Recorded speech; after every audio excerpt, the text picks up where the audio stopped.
Hello everybody, this is Pascal from Neutrality Studies and today... Halo semuanya, saya Pascal Lotas dari Neutrality Studies, dan hari ini saya melakukan sesuatu yang baru. Saya punya ulasan buku untuk Anda tentang karya ini dari Benjamin Abelow, How the West Brought War to Ukraine. Dan kabar baiknya, buku ini bukan hanya memberikan gambaran yang sangat kompeten tentang berbagai cara Barat memprovokasi perang ini, tetapi juga tersedia secara gratis. Jika Anda mengunjungi situs utamanya di benjaminabelow.com/downloads, Anda akan mengakses tentang se-Inggris, Jerman, dan Prancis, 3 bahasa tersebut. Dan saya sarankan Anda mengunduhnya, bukan hanya karena gratis, tetapi juga memang memberikan gambaran singkat namun padat tentang banyak kegagalan negara.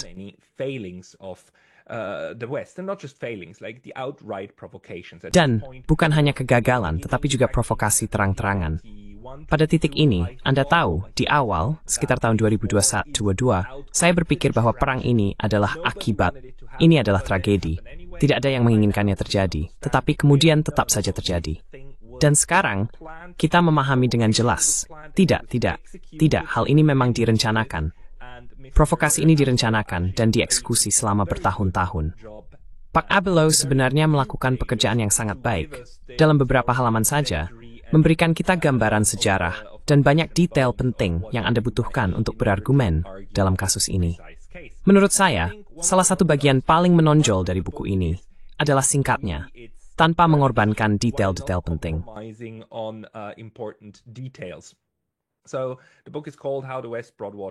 Jadi, buku ini berjudul Bagaimana Barat Membawa Perang ke Ukraina, memahami bagaimana kebijakan AS dan NATO menyebabkan krisis, perang, dan risiko bencana nuklir. Mungkin salah satu hal yang perlu dicatat di sini adalah bahwa buku ini diterbitkan pada tahun 2022. Tuan Abelow menulisnya tepat ketika perang mulai terjadi, saat operasi militer khusus dimulai, dan Rusia melintasi perbatasan Ukraina, serta pertempuran besar-besaran dimulai. Maksud saya, Anda dan saya, kita semua tahu bahwa sudah ada pertempuran di Ukraina sebelumnya, bahwa perang proksi dan implementasi ini telah berlangsung sejak 2014. Kekerasan yang sebenarnya. Namun, titik balik besar tentu saja terjadi pada tahun 2022, juga secara naratif di Barat.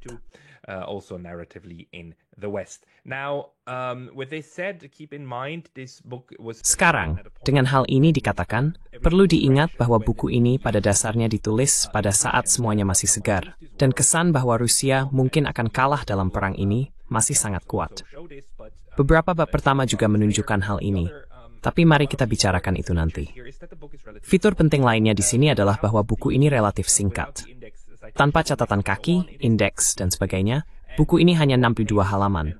Halamannya pun tidak panjang, dan bahasanya sangat mudah diakses, ditulis untuk khalayak umum, namun tetap memuat cukup banyak catatan kaki dan perangkat pendukung yang diperlukan untuk menghubungkan ke karya lain dan sumber asli, guna mendukung semua, atau setidaknya sebagian besar, klaim yang dibuat dalam buku ini.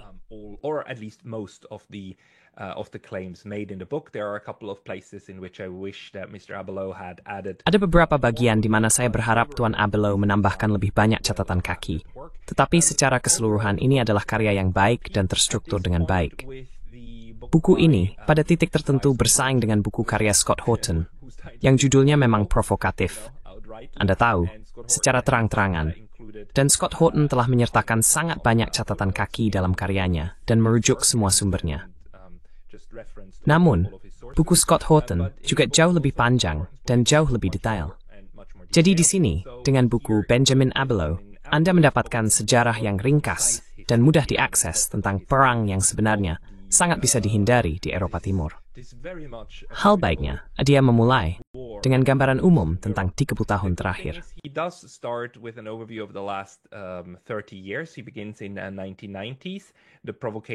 Dia memulai pada tahun 90-an dengan provokasi-provokasi saat itu. Dan di sana ia terutama mengutip banyak sekali suara yang menyarankan Amerika Serikat untuk tidak memprovokasi Rusia, untuk tidak meninggalkan perjanjian rudal, dan tentu saja, terutama untuk tidak memperluas NATO. Maksud saya, George Kennan dan tokoh-tokoh lainnya dikutip di sini. Semuanya mengatakan bahwa kita seharusnya tidak melakukan ini. Ia, pada dasarnya, memberikan ringkasan singkat tentang suara-suara paling penting di Amerika Serikat. yang menentang langkah yang diambil oleh pemerintahan Bush dan kemudian Clinton untuk membongkar perjanjian-perjanjian akhir Perang Dingin tentang bagaimana mengelola hubungan antara Uni Soviet dan Amerika Serikat, dan kemudian tentu saja antara Rusia dan Amerika Serikat.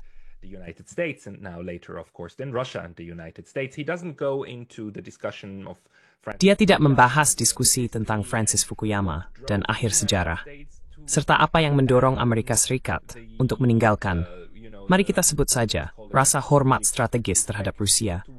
Tetapi dia dengan cukup tepat menunjukkan kepada kita beberapa pernyataan yang ada, bahkan dari para pendukung garis keras terhadap Rusia pada saat itu. Risma magtafafring ng Soviet modern, istanton mo is medisimenpulan. Ramshimalay Uni Sovietsen, Newsnan Padua, it's managed swelling. It's an staff relevant. And this is quite relevant.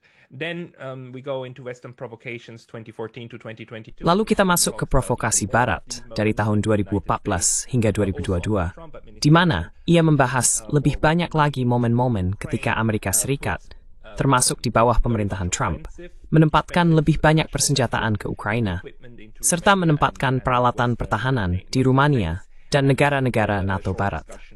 Ada diskusi singkat tentang bagaimana pertahanan bagi satu pihak bisa menjadi penyerangan bagi pihak lain, atau bahwa penyerangan dan pertahanan sangat bergantung pada sudut pandang masing-masing, dan bagaimana semua aktivitas NATO dan Amerika Serikat ini dipandang di Rusia, serta peringatan-peringatan yang datang dari sana. Kemudian kita diajak untuk membayangkan apa yang akan terjadi jika semua hal ini terjadi sebaliknya, dan Amerika Serikat nama tumala form situasi serupa, sesuatu yang sering dibahas di YouTube, bukan?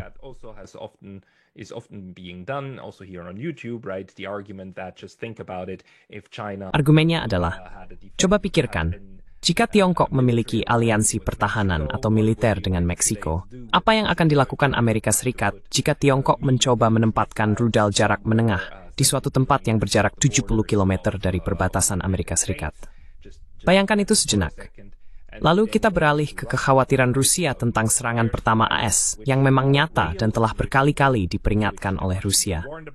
Kawan-kawan, AS, NATO, kami sangat serius soal ini. Ini bukan main-main, ini bukan lelukon. Hentikan sekarang. Kalian mengancam perbatasan kami. Dan bagaimana NATO berkali-kali berkata, oh, Rusia, kami adalah aliansi pertahanan. Kalian tidak perlu takut pada kami. Kalian hanya membayangkan, kalian bersikap paranoid. Dan bagaimana seluruh narasi tentang seorang diktator paranoid di Kremlin itu dibangun, bukan? Kremlin was fostered, right? He, of course, Mr. Abelow. Tentu saja, Tuan Abelow benar-benar menggunakan seluruh bukunya untuk membangun argumen itu. Anda tahu, bagaimana narasi tentang perang sebenarnya mendorong terjadinya perang. Dan ini bahkan lebih patut dipuji, karena ia menulis buku ini pada tahun 2022. Maksud saya, sekarang, di tahun 2025, sebagian besar dari kita memahami bahwa ini adalah bencana yang digerakkan oleh narasi. Dan ini bukanlah sebuah tragedi. Sekali lagi, karena semua ini memang dilakukan secara sengaja, dan eskalasinya terjadi langkah demi langkah. Tingkat provokasi dan penyesatan publik, kita semua, oleh media yang terlibat, sungguh luar biasa. Jadi bagian ini, semua ini, sekarang kita pahami, tetapi bahwa Tuan Abelow sudah membingkainya sebagai kejahatan sejak tahun 2022, sangatlah patut diapresiasi.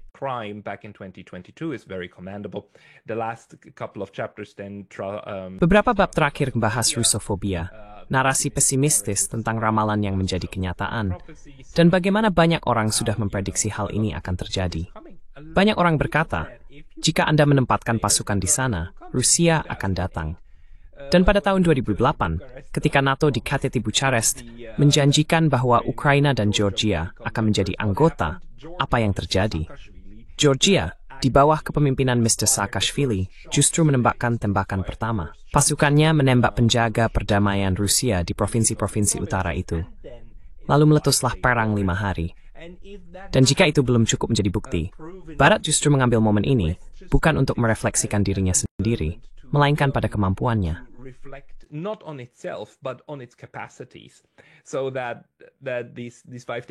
Jadi, kenyataannya bahwa perang 5 hari ini berakhir dalam 5 hari dan tidak bisa dilanjutkan lagi, itulah yang mengganggu mereka. bukan fakta bahwa jelas-jelas ada eskalasi yang terjadi. Dan Anda tahu Pak Abelow sangat baik dalam membahas hal ini. Bukunya sangat singkat, ada beberapa referensi, dan hal-hal yang terlewatkan. Maksud saya, dia bisa saja menyebutkan di sini bahwa dalam perang di Georgia, perang 5 hari, kita memiliki laporan dari pencari fakta independen, termasuk seorang diplomat dari negara saya, Swiss, Heidi Tagliavini, yang menulis laporan untuk PBB dan mengatakan, ya, tidak terbantahkan bahwa tembakan pertama dilepaskan oleh Saakashvili. Dan kita punya laporan itu. Itu tersedia, bisa diunduh. It's downloadable, you can get it, and still to this day, Anda bisa mendapatkannya. Dan hingga hari ini, para kepala negara di Eropa, Tuan Scholz beberapa bulan lalu, dan media massa terus-menerus mengulangi kebohongan bahwa Rusia yang menyerbu dan memulai perang 5 hari di Georgia. Bukan Rusia. Bukan. Itu bohong. Dan kita tahu tentang kebohongan ini. Tetapi kebohongan itu terus berlanjut, karena media tidak bertanggung jawab.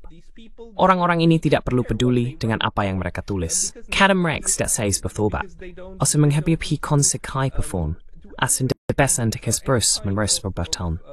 There's no consequences for the constant untruths. So these things could also have been mentioned, but again. Jadi hal-hal ini sebenarnya juga bisa disebutkan. Tetapi sekali lagi, demi kepraktisan, Tuan Abelow memilih untuk membuatnya singkat, dan semuanya tetap berjalan dengan baik.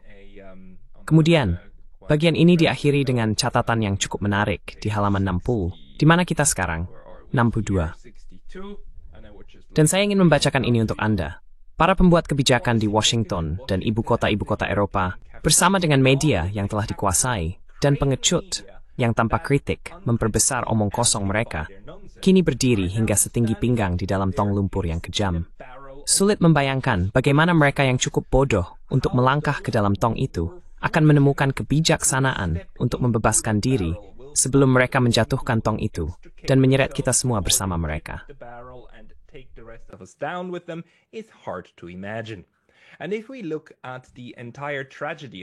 Dan jika kita melihat seluruh tragedi situasi ini saat ini, di mana kita berada pada tahun 2025, tanggal 16 Mei, dengan negosiasi yang sedang berlangsung di Istanbul yang sama, tempat yang sama, bahkan ruangan yang sama, di mana negosiasi diadakan pada tahun 2022, dan yang sekali lagi digagalkan oleh Barat, oleh Boris Johnson, dan oleh NATO, yang berkata tidak, kita akan melanjutkan perang ini. Kalian, Ukraina, kalian bertempur, kami kirim fanata. Saya tidak memikirkan hal ini. Bagi racing the Siegfried, ratus ribuatis tamuruk right dan tentuan maikon, like demikian bendis nata, benar membuat marah. Nan de pupil, akurat tigmituf strununi. Hanya mendapatkan prolognya.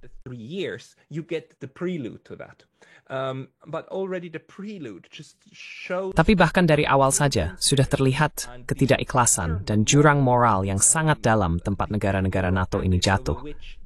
Dan bukan hanya jatuh, mereka benar-benar menjatuhkan diri ke dalamnya. Sekarang kita punya begitu banyak bukti, sangat banyak. Maksud saya, oke maaf, saya hanya perlu menunjukkan ini lagi. Jika Anda mencari di Google, New York Times dan CIA Ukraina, Anda akan menemukan artikel-artikel tentang perang mata-mata, bagaimana CIA diam-diam membantu Ukraina bertempur, atau sejarah rahasia perang di Ukraina.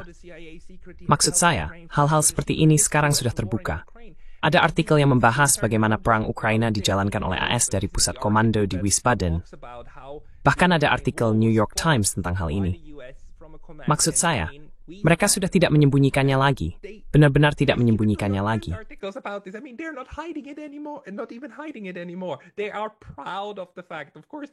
Mereka bangga akan hal itu. Tentu saja, artikel ini adalah propaganda yang mengerikan karena mencoba berargumen bahwa, oh, kita secara heroik mendukung rakyat Ukraina. Lihat betapa beraninya militer Amerika kita karena kita mendukung teman kita. Namun, ini hanya menunjukkan berbagai cara dan sejarah panjang di mana Ukraina telah dimiliterisasi secara besar-besaran dan bagaimana elemen ekstremis sayap kanan telah diberdayakan. Lalu setelah perang dimulai, bagaimana seluruh perencanaan operasional perang dilakukan oleh Amerika Serikat, oleh NATO, dan upaya politik yang dilakukan untuk mempersenjatai Ukraina dan melawan Rusia melalui Ukraina benar-benar sulit dipercaya. Dan itulah mengapa saya tidak lagi menyebut ini sebagai perang proksi. And that's why I don't call this a proxy war anymore. I call this an implementation war. Saya menyebut ini sebagai perang implementasi, karena Rusia berperang di pihaknya sendiri sesuai kesepakatan. Ukraina adalah mitra implementasi perang itu. Aliansi Barat mengatakan, jika Rusia tidak mundur, maka kami akan berperang. Jadi, perang yang mereka jalani dan masih terus berlangsung. Hal yang telah berubah sekarang pada tahun 2025 adalah kita memiliki Donald Trump di Gedung Putih yang sebenarnya tidak ingin melanjutkan perang itu lagi. Namun, perang ini sudah memiliki dinamikanya sendiri.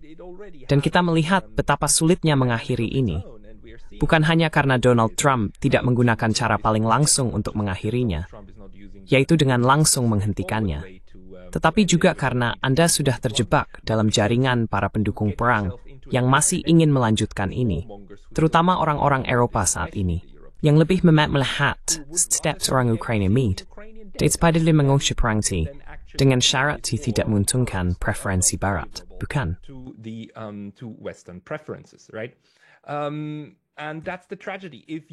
Dan itulah tragedinya.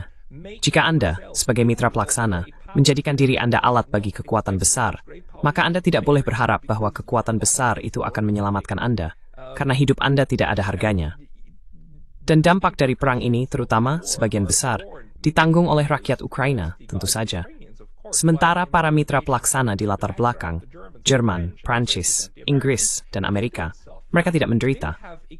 Mereka mungkin mengalami masalah ekonomi, seperti orang Eropa, tetapi dalam kasus Amerika Serikat, mereka bahkan mengalami lonjakan ekonomi akibat perang, bukan? Karena semua perlengkapan perang mereka, semua senjata mereka, terus mengalir ke Ukraina. Jadi ini adalah sedikit penjelasan tentang betapa mengerikannya situasi ini. Saya merekomendasikan buku Pak Abelow.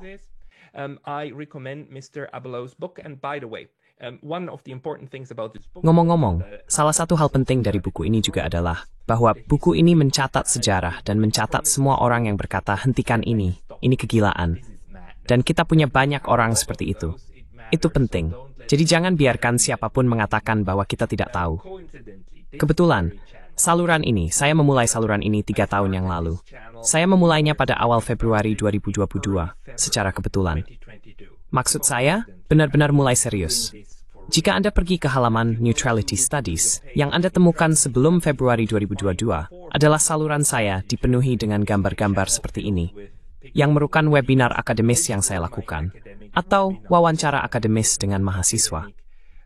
Sebenarnya, kebanyakan adalah webinar pada saat itu, ketika saya mengorganisir orang-orang untuk datang dan berbicara tentang hal ini.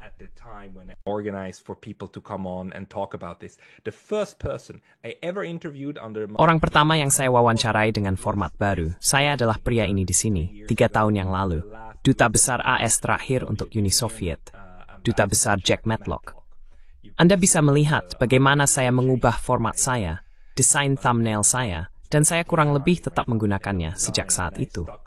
Yang mengejutkan saya saat itu adalah bahwa Pak Jack Matlock secara eksplisit mengatakan, Anda tahu, perluasan NATO adalah sebuah kesalahan. Ini adalah kutipan.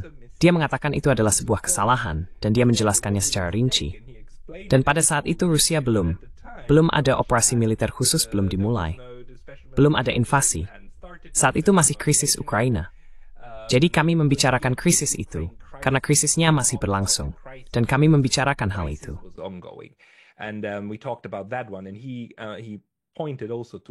Dan dia juga menunjuk ke arah NATO dan berkata, lihat, itu seharusnya tidak pernah dilakukan. Suara-suara seperti ini ada di luar sana. Dan jika Anda ingin menonton video lain yang mungkin menarik bagi Anda dari 3 tahun lalu, tonton juga yang satu ini. Mantan Duta Besar S untuk NATO, Robert Hunter, tentang perang Rusia-Ukraina. Robert Hunter adalah, dia adalah Duta Besar Amerika Serikat sebelum KTT Bucharest. Bukan KTT Bucharest, dia ada di sana sebelum itu.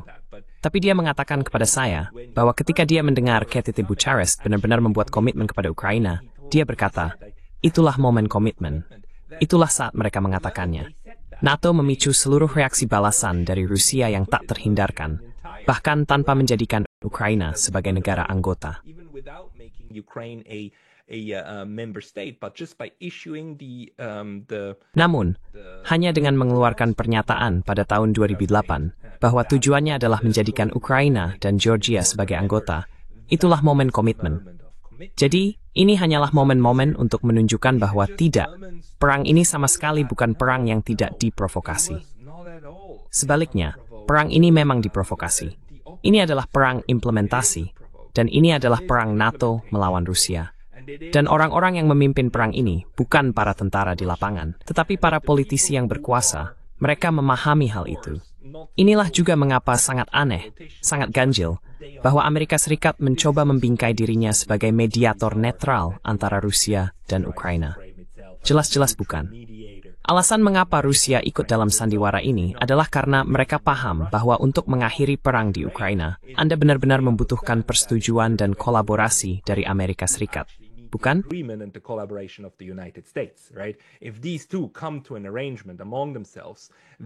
Jika kedua pihak ini mencapai kesepakatan di antara mereka, maka pertempuran di Ukraina akan berakhir, karena Anda bisa menghentikan sandiwara ini. Dan itulah yang dibutuhkan, penghentian sandiwara dari pihak NATO, terutama dari Amerika Serikat. Namun, masih dipertanyakan apakah itu akan terjadi. Diskusi di Istanbul saat ini tampaknya tidak terlalu menjanjikan, karena pihak NATO sudah banyak meremehkan dan menafsirkan ketidakhadiran Vladimir Putin sebagai tamparan bagi Tuan Zelensky.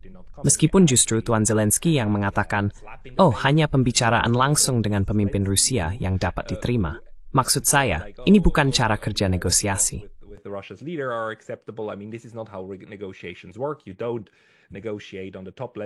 Anda tidak bernegosiasi di tingkat atas. Anda menandatangani di tingkat atas. Namun, Anda bernegosiasi mengenai detailnya, tentu saja, dengan orang-orang yang memahami hal-hal spesifik, dan dengan masing-masing rekan di kedua belah pihak, secara militer dan diplomatik. Namun, perang implementasi masih berlangsung, dan ada cukup banyak orang di Eropa dan di AS yang ingin melanjutkan perang implementasi ini. Dan buku karya Tuan Abelow benar-benar membantu kita. Sekali lagi, jika Anda ingin mengunduhnya, kunjungi benjaminabelow.com/downloads. Buku ini tersedia dalam bahasa Inggris, Jerman, dan Prancis. Sangat layak untuk diunduh dan dibaca, atau bahkan hanya disimpan di hard drive Anda sebagai referensi di masa depan, jika ada yang kembali berpura-pura bahwa ini bukan perang yang diprovokasi. Ini memang diprovokasi, dan dengan itu, saya ucapkan selamat sore. With that, I wish you a good afternoon.